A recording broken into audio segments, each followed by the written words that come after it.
I'm seated in my home office in Phoenix, Arizona. I've just got back from a long trip. Several seminar weekends and encounter sessions back in the Washington, D.C., Baltimore area and in Seattle. Great victories, amazing miracles in both places. I go to seminar cities to share this message with the general public and also to hold encounter sessions where people can't necessarily get to our ministry center in Phoenix, Arizona, even though it's only a short flight away. So I encourage you, check our schedule, get your one-on-one encounter to get free, stay free, and live free, either in a seminar city or at our center in Phoenix, Arizona. There's been a lot of talk lately, and I've done a blog about it, the shootings in Dayton and El Paso. But let's roll the clock back a little bit to March the 24th, 1998, in Jonesboro, Arkansas. So far, the two youngest killers in a school shooting and an attempted mass murder. Mitchel Johnson was 13 and Andrew Golden was just 11 when they killed 4 students and a teacher and wounded 10 in Jonesboro, Arkansas. They conspired to set off a fire alarm in the school, and then they ran to a wooded area. As the kids came streaming out, they opened fire.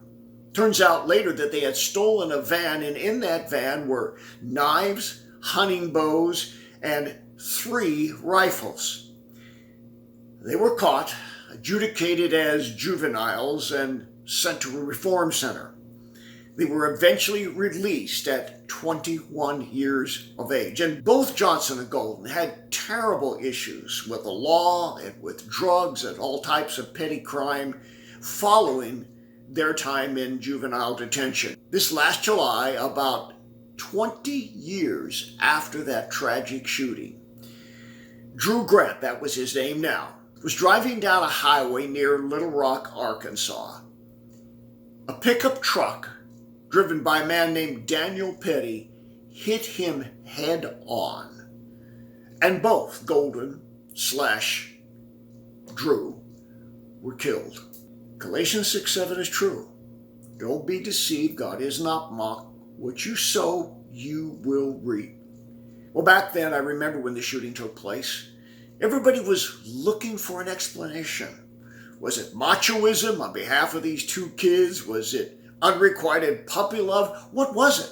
Based on my experience as an exorcist in personal sessions with people many days a week, I find that when this happens, when there's some tragedy in this life, currently now, that has to do with death and murder and killing, it's almost always the result of an ancestral curse, the curse of murder. And I'm certain that if we could find out, we would know that in the life of Mitchel Johnson and Andrew Golden, there were ancestors who killed. Curses have consequences. People who have been molested, almost always we find their ancestors have been molested. A woman's molested, normally I find out the mother, the grandmother, and people within living memory. All the women of the bloodline have been molested. That's an example. And diseases are the same thing. The doctor wants to know who in your family has the same diseases, and what are they doing but tracing generational curses. Almost always, when there is an evil now, there's a link to evil in the past. You really need to read my book on curse breaking. If you don't have it, order it now. Go to the website. 25 pages in the back of the book of curse breaking prayers of things you never thought were curses. And I encourage you as well to enroll in the International School of Exorcism, because that's where we have the most complete teaching on the subject of breaking of curses. In fact, our Advanced Academy of Deliverance has 2 one-hour modules on what I call the ethnocentric identity of curses, where you can literally trace back, if you know your ancestry, to the likely kind of curses that are in your life. Let me put it to you simply. Get your curses before your curses get you. Because curses have continuity, curses have perpetuity, curses have consequences.